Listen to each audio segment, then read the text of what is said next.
ለሰው ተናግሬ ያልተረዳኝ ሰው እንባዬ በምሬት ከዓይኔ የሚፈሰው የቤቴን ገመና ሁሉን ስነግረሽ አዛኝት ነሽና ራራልኝ ልብሽ አረሳው መቼ ያንቺን ደግነት አረሳው መቼ ያንቺን ደግነት ውለታ አለብኝ ኪዳነ ምሕረት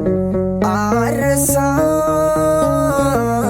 ያንን ዕለት